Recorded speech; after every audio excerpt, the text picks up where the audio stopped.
ರಾಜಕೀಯ ಸಂಘರ್ಷಕ್ಕೆ ಈ ಬೆಳವಣಿಗೆ ಕಾರಣವಾಗಿದೆ. ಈ ಕುರಿತ ಒಂದು ರಿಪೋರ್ಟ್ ಇದೆ, ಬನ್ನಿ ನೋಡ್ಕೊಂಡು ಬರೋಣ.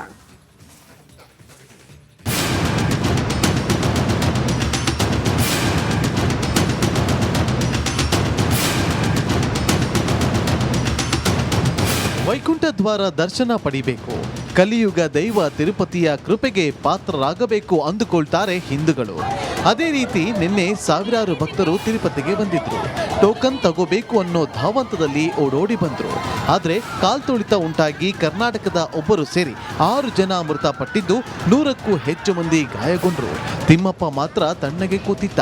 ಆದ್ರೆ ಅಲ್ಲಿ ರಾಜಕೀಯ ಪಕ್ಷಗಳು ಮಾತ್ರ ರಾಜಕೀಯ ಕೆಸರಾಚಾಟಕ್ಕೆ ಮುಂದಾಗಿದೆ.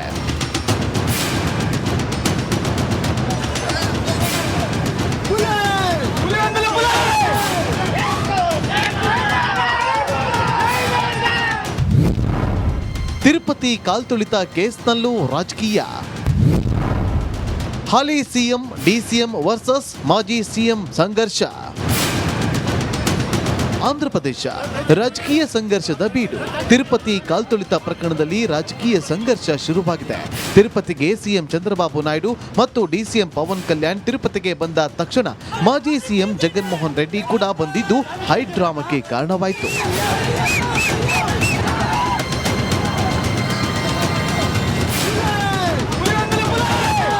ಆಸ್ಪತ್ರೆಗೆ ಡಿಸಿಎಂ ಪವನ್ ಕಲ್ಯಾಣ್ ಭೇಟಿ ಕೊಟ್ಟ ಹಿನ್ನೆಲೆ ಮಾಜಿ ಸಿಎಂ ಜಗನ್ಮೋಹನ್ ರೆಡ್ಡಿಯನ್ನ ಪೊಲೀಸರು ತಡೆದ್ರು. ಇದಕ್ಕೆ ಸಿಟ್ಟಿಗೆದ್ದ ಜಗನ್ ಪಾದಯಾತ್ರೆ ಮೂಲಕವೇ ಗಾಯಾಳುಗಳನ್ನ ನೋಡಲು ಆಸ್ಪತ್ರೆಗೆ ತೆರಳಿದ್ರು.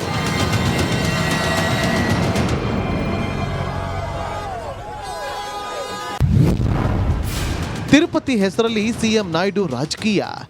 Chandrababu Naidu has least respect or least regard for Lord Venkateshwara Swami.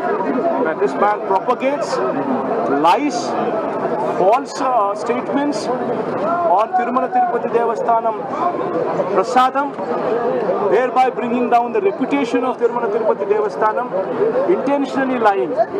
And this man goes one step ahead and also knowing very well that this is an auspicious event where lakhs of people attend such an event, yet this man intentionally, out of his negligence, causes this particular incident. దేవర హెసరలి నాను రాజకీయ మాడల్ల. దేవుని పవిత్రత దెబ్బతీయడానికి కూడా చేశారని నేను అవన్నీ మాట్లాడడం లేదు. ఇప్పుడు జ్యుడిషియల్ ఎంక్వైరీ చేసి అవన్నీ వస్తాయి. అల్టిమేట్గా మీరు నన్ను ఇన్నేళ్లుగా చూశారు. నేను అధికారంలో ఉన్నా అపోజిషన్లో ఉన్నా నేను దేవుని దగ్గరకు వచ్చినప్పుడు సామాన్య భక్తుడుగానే ఉంటా. That is my dedication. సనాతని డిసిఎం ఎల్లిద్దిరా బన్నీ. హిందువుల పక్కన నిలబడుతున్నా, హిందువులకు ఏదైనా జరిగితే నేను ఊరుకోను అన్నావు. అదే తిరుపతిలో ఈరోజు 6 మందిని మీ కూటమి ప్రభుత్వం చంపేసింది. దీనికి మీరు ఏం ప్రాయశ్చిత్తం చేస్తారు? చంద్రబాబు నాయుడుతో రాజీనామా చేయిస్తారా? మీరు బాధ్యత తీసుకొని రాజీనామా చేస్తారా? లేదా చైర్మన్ తో టీటీడీ చైర్మన్ తో రాజీనామా చేయిస్తారా? హోంమంత్రితో రాజీనామా చేయిస్తారా? లేదా అందరూ కలిసి కట్టకట్టుకొని రాజీనామా చేస్తారా? మీ అందరి ఫెయిల్యూరే కదా ఇది. నిజమైన సనాతన యోధుడివైతే ఇప్పుడు రా, వచ్చి మీ ప్రభుత్వంలో ఎవరెవరి నిర్లక్ష్యం వల్ల ఇది జరిగిందో వారందరి మీద క్రిమినల్ కేసులు పెట్టించుకోండి. అంతేగాని ప్రమాదవశాత్తు జరిగిందని 194 BNSS పెట్టేసి. ಸಿಎಂ ನಾಯ್ಡು ಅವರದ್ದು iron leg. And Chandrababu Naidu ఆయన లెగ్ మహత్యం ఏంటో కానీ ఆయన ఎప్పుడు అధికారంలోకి వస్తే అప్పుడు ఈ రాష్ట్రంలో మనం ఎన్నో చావులు చూడాల్సి వస్తుంది.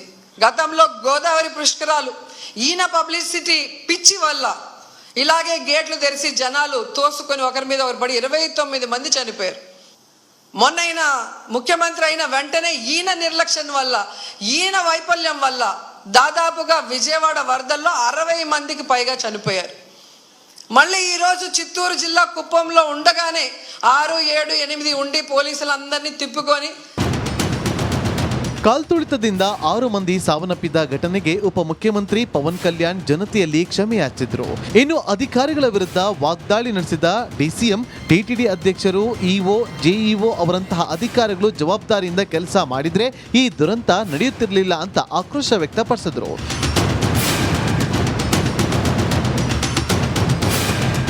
Bureau report, Republic Kannada. ರಾಜಕೀಯ ಸಂಘರ್ಷಕ್ಕೆ ಈ ಬೆಳವಣಿಗೆ ಕಾರಣವಾಗಿದೆ. ಈ ಕುರಿತ ಒಂದು ರಿಪೋರ್ಟ್ ಇದೆ, ಬನ್ನಿ ನೋಡ್ಕೊಂಡು ಬರೋಣ.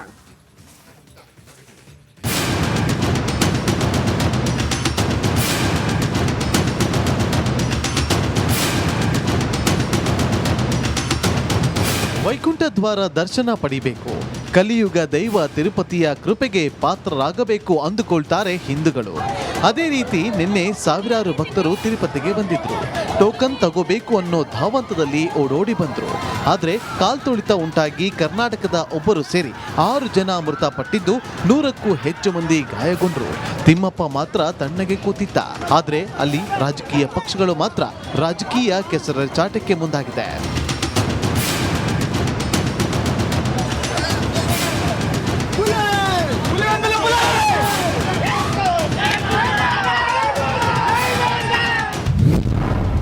ತಿರುಪತಿ ಕಾಲ್ತುಳಿತ ಕೇಸ್ನಲ್ಲೂ ರಾಜಕೀಯ. ಹಾಲಿ ಸಿಎಂ ಡಿಸಿಎಂ ವರ್ಸಸ್ ಮಾಜಿ ಸಿಎಂ ಸಂಘರ್ಷ. ಆಂಧ್ರಪ್ರದೇಶ ರಾಜಕೀಯ ಸಂಘರ್ಷದ ಬೀಡು. ತಿರುಪತಿ ಕಾಲ್ತುಳಿತ ಪ್ರಕರಣದಲ್ಲಿ ರಾಜಕೀಯ ಸಂಘರ್ಷ ಶುರುವಾಗಿದೆ. ತಿರುಪತಿಗೆ ಸಿಎಂ ಚಂದ್ರಬಾಬು ನಾಯ್ಡು ಮತ್ತು ಡಿಸಿಎಂ ಪವನ್ ಕಲ್ಯಾಣ್ ತಿರುಪತಿಗೆ ಬಂದ ತಕ್ಷಣ ಮಾಜಿ ಸಿಎಂ ಜಗನ್ಮೋಹನ್ ರೆಡ್ಡಿ ಕೂಡ ಬಂದಿದ್ದು ಹೈ ಡ್ರಾಮಾಕ್ಕೆ ಕಾರಣವಾಯಿತು.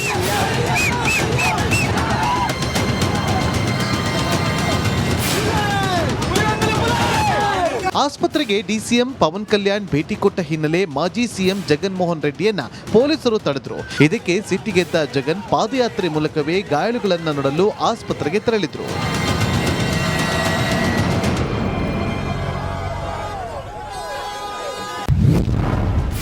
ತಿರುಪತಿ ಹೆಸರಲ್ಲಿ ಸಿಎಂ ನಾಯ್ಡು ರಾಜಕೀಯ. This man Chandrababu Naidu has least respect or least regard for Lord Venkateshwara Swami. Where this man propagates lies, false statements on Tirumala Tirupati Devasthanam Prasadam, thereby bringing down the reputation of Tirumala Tirupati Devasthanam, intentionally lying. And this man goes one step ahead and also knowing very well that this is an auspicious event where lakhs of people attend such an event, yet this man intentionally, out of his negligence, causes this particular incident.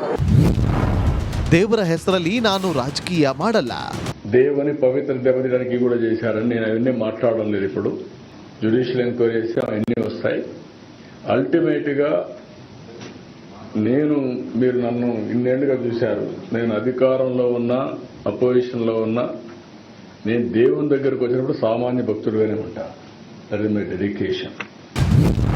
Sanatani DCM ఎల్లిద్దీరా బన్నీ. హిందువుల పక్కన నిలబడుతున్నా, హిందువులకు ఏదైనా జరిగితే నేను ఊరుకోను అన్నావు. అదే తిరుపతిలో ఈరోజు 6 మందిని మీ కూటమి ప్రభుత్వం చంపేసింది. దీనికి మీరు ఏం ప్రాయశ్చిత్తం చేస్తారు? చంద్రబాబు నాయుడుతో రాజీనామా చేయిస్తారా? మీరు బాధ్యత తీసుకొని రాజీనామా చేస్తారా? లేదా టీటీడీ చైర్మన్తో రాజీనామా చేయిస్తారా? హోంమంత్రితో రాజీనామా చేయిస్తారా? లేదా అందరూ కలిసి కట్టకట్టుకొని రాజీనామా చేస్తారా? మీ అందరి ఫెయిల్యూరే కదా ఇది. నిజమైన సనాతన యోధుడివైతే ఇప్పుడు రా, వచ్చి మీ ప్రభుత్వంలో ఎవరెవరి నిర్లక్ష్యం వల్ల ఇది జరిగిందో వారందరి మీద క్రిమినల్ కేసులు పెట్టించుకోండి. అంతేగాని ప్రమాదవశాత్తు జరిగిందని 194 BNSS పెట్టేసి. ಸಿಎಂ ನಾಯ್ಡು ಅವರದ್ದು iron leg. And Chandrababu Naidu ఆయన లెగ్ మహత్యం ఏంటో కానీ ఆయన ఎప్పుడు అధికారంలోకి వస్తే అప్పుడు ఈ రాష్ట్రంలో మనం ఎన్నో చావులు చూడాల్సి వస్తుంది. గతంలో గోదావరి పుష్కరాలు ఈయన పబ్లిసిటీ పిచ్చి వల్ల ఇలాగే గేట్లు తెరిచి జనాలు తోసుకొని ఒకరి మీద ఒకరు పడి 29 మంది చనిపోయారు. మొన్న ఆయన ముఖ్యమంత్రి అయిన వెంటనే ఈయన నిర్లక్ష్యం వల్ల, ఈయన వైఫల్యం వల్ల దాదాపుగా విజయవాడ వరదల్లో 60 మందికి పైగా చనిపోయారు. మళ్ళీ ఈరోజు చిత్తూరు జిల్లా కుప్పంలో ఉండగానే 6, 7, 8 ఉండి పోలీసులందరినీ తిప్పుకొని. ಕಾಲ್ತುಳಿತದಿಂದ 6 ಮಂದಿ ಸಾವನ್ನಪ್ಪಿದ ಘಟನೆಗೆ ಉಪಮುಖ್ಯಮಂತ್ರಿ ಪವನ್ ಕಲ್ಯಾಣ್ ಜನತೆಯಲ್ಲಿ ಕ್ಷಮೆಯಾಚಿದ್ರು. ಇನ್ನು ಅಧಿಕಾರಿಗಳ ವಿರುದ್ಧ ವಾಗ್ದಾಳಿ ನಡೆಸಿದ ಡಿಸಿಎಂ, ಟಿಟಿಡಿ ಅಧ್ಯಕ್ಷರು, ಇಒ, ಜೆಇಒ ಅವರಂತಹ ಅಧಿಕಾರಿಗಳು ಜವಾಬ್ದಾರಿಯಿಂದ ಕೆಲಸ ಮಾಡಿದ್ರೆ ಈ ದುರಂತ ನಡೆಯುತ್ತಿರಲಿಲ್ಲ ಅಂತ ಆಕ್ರೋಶ ವ್ಯಕ್ತಪಡಿಸಿದ್ರು.